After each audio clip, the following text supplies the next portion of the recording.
Some comic characters are just made to be action figures. Such is the case with Beta Ray Bill. From his initial appearance fighting the mighty Thor, to his adventures across the Marvel Universe, Bill has become one of comics' most beloved side characters. In this Panels to Plastic, let's look at the different figures of Beta Ray Bill and the comics that inspired them. For my money, the 1980s were a golden age for writer-artists at Marvel. Frank Miller combined hard-boiled crime noir stories with gritty art on Daredevil. John Byrne left the best-selling X-Men title to reinvigorate Marvel's first family, writing and drawing a historic run on Fantastic Four. And of course, Walt Simonson resurrected the mighty Thor with his epic run beginning in 1983. The Thor book had really been Jack Kirby's baby. He was the creative driving force for the first 100 issues. But after leaving the title, it lost its way and languished in sales. Enough that editor Mark Grunwald gave the title to a fledgling creator, artist Walt Simonson, whose only previous writing credits were on Battlestar Galactica and Raiders of the Lost Ark. It turned out to be a brilliant decision, as Simonson's overarching storyline, the Suitor Saga, would prove influential for decades to come. But for his initial arc, Simonson wanted to do something new.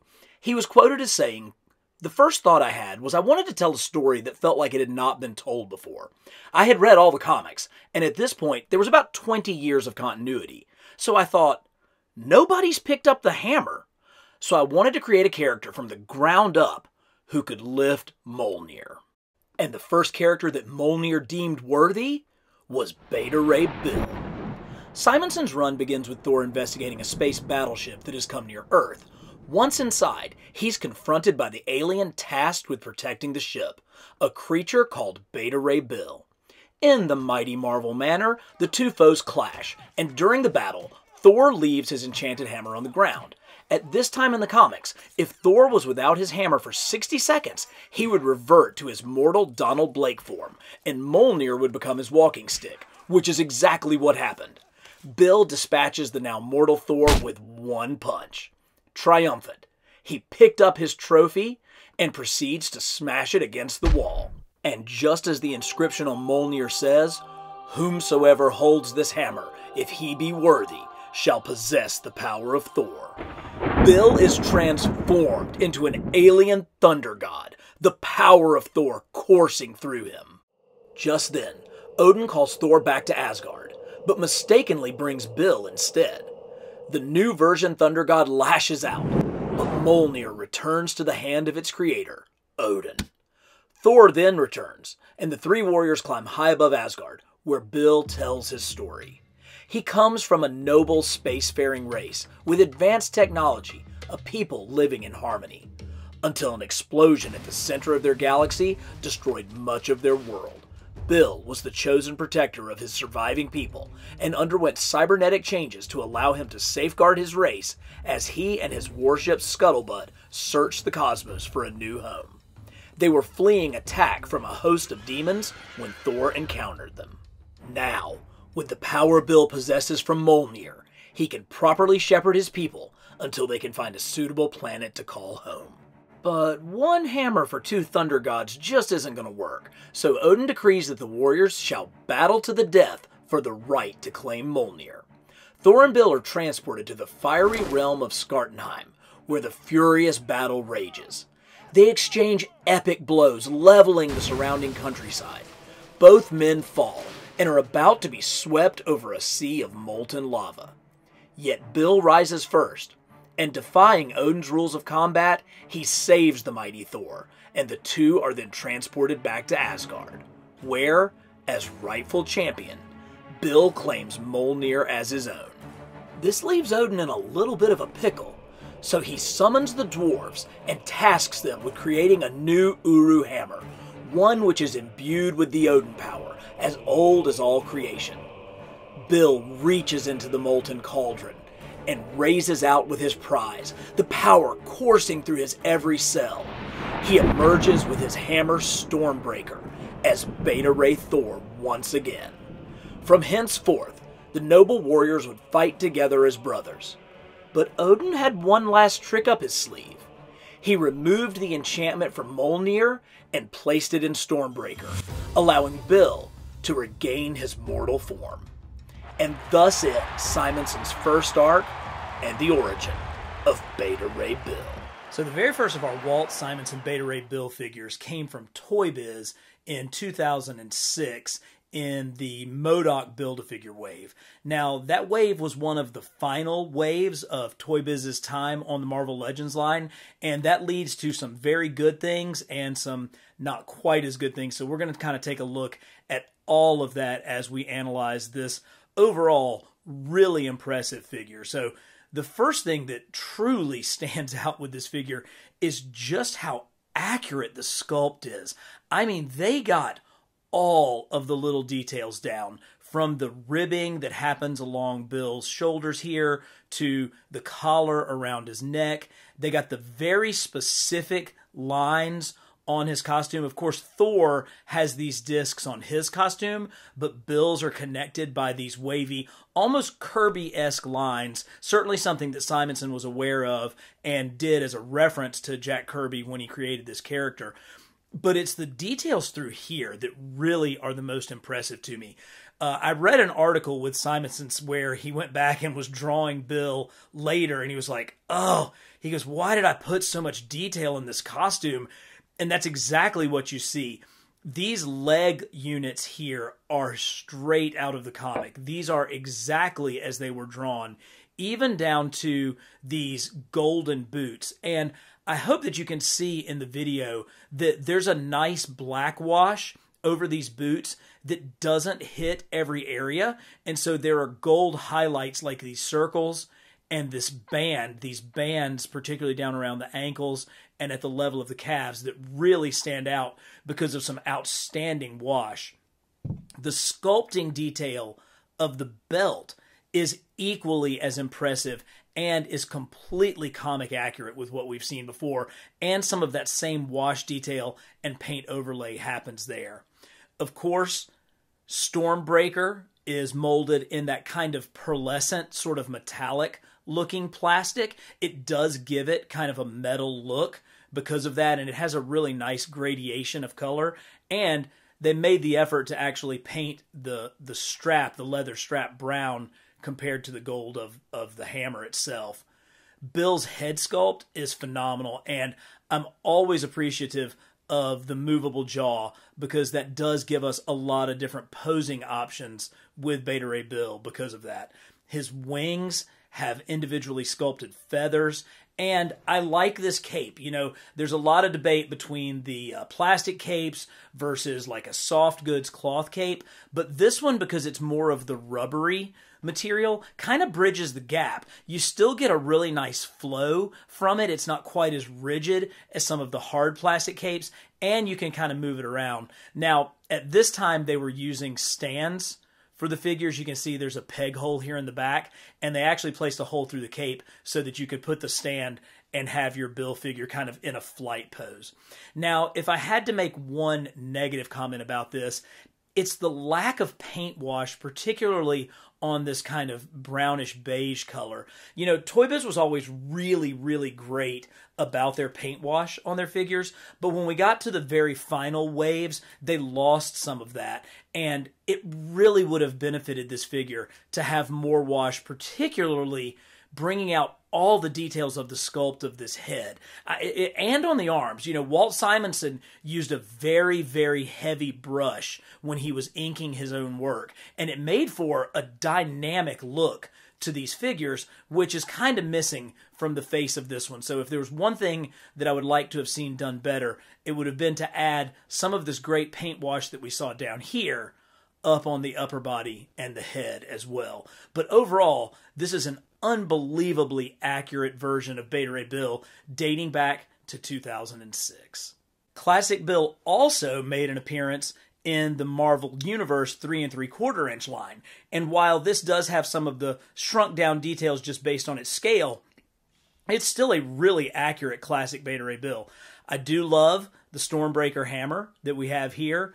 Bill's head sculpt is very good, and in some ways may actually be even more accurate to Walt Simonson's art. I think it's probably because of the black line around the whites of the irises. I think that brings that out a little bit more. Again, we do get a sculpted jaw, which I think is a really nice touch, particularly on a figure of this size. Not quite as much detail through the arms, but you do get all the gauntlet pieces along the legs, and a really solid attempt at bringing all of that detail back into the belt. Again, it's on a significantly smaller scale. He borrows a cape from numerous other figures, including the regular Thor figure, and you can't quite get some of those Kirby lines in there as much, but for the Marvel Universe figures, they really did do a valiant effort of bringing all of the detail of the 6-inch figure line down into the 3 3/4 inch line. The next change in Bill's look came during the 2017 Unworthy Thor series. Artist Oliver Coipel simplified Bill's costume and streamlined it for the 5-issue series where Bill and Thor go on a quest to find the Thunder God a replacement hammer for Mjolnir. The Marvel Legends line is no stranger to using the art of Olivier Coipel to help influence action figures. In fact, when the Legends line returned, it was a Coipel Thor that was the return of Marvel Legends figure. And then in 2019, we got this absolutely stunning Beta Ray Bill based off of his artwork. As I mentioned, Coipel kind of calmed down some of the design. You got rid of a lot of all of that intricate design amongst the boots and leg gauntlets. The belt was gone. But again, that Kirby touch remained as he kept the bolts on the chest. He just made them a little bit simpler, a little bit sleeker, but those, foundational elements to Thor and Beta Ray Bill's design remained. Much like with the helmet. You've got the pointy helmet that Thor and Bill both wear, but this has a more sleek look, and really this very much looks like the helmet that Thor wore in the Ragnarok film when he was in the gladiator scene with Hulk. I love how huge this Stormbreaker is. Again, they did a really nice job with the metallic paint to help bring out the shine of this. It's heavy. It doesn't even hardly want to, hold in his hand.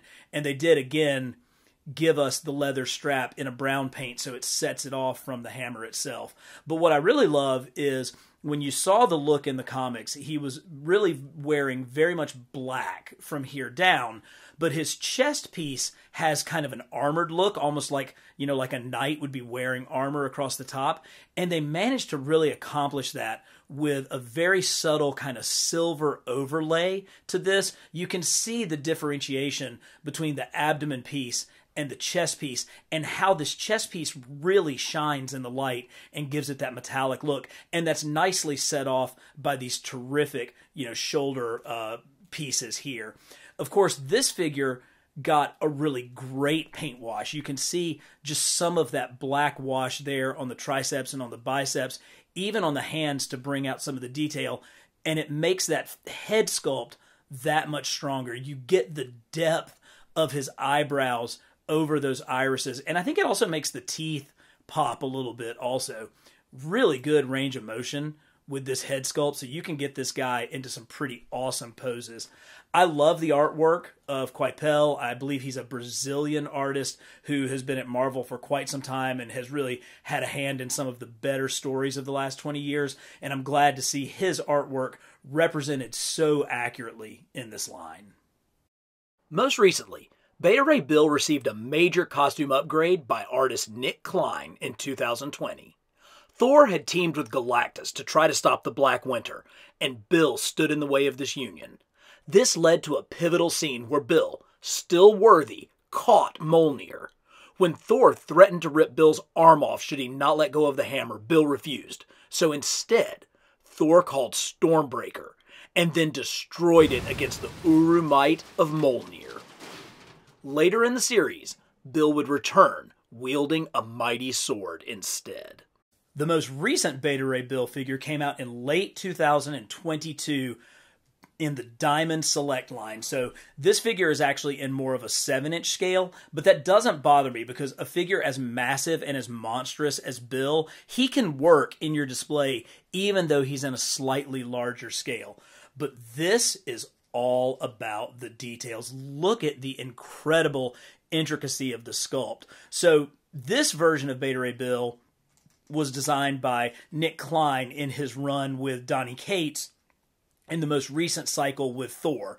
And he brought back a lot of Simonson's detail from the original costume. You can see how much more complex these boots are, even with the kind of aspects here along the thighs. One thing that I found really interesting about this design was this belt piece with this large circular belt. I actually felt that this design element called back to Walt Simonson's original look for Beta Ray Bill in his humanoid form, or when he first fought Thor on Scuttlebutt, he had a large belt with this circle there. Again, the Kirby aspects with these discs are present. There's no way that you can do a Bill or a Thor without it. And the red cape swooping around with really incredible paint detail. This is a thicker cape. You know, it's not that rubbery material that we saw on the 2006 Marvel Legends Beta Ray Bill, but because it's so nicely planted down on these discs, it really gives a nice heft to this figure. Again, that zigzaggy design that Simonson used that kind of mimicked Kirby was still incorporated into this figure. I love this head sculpt. I'm a little frustrated because I think the original promo shots made it look like he was going to have an articulated jaw, and this figure would be better if it did.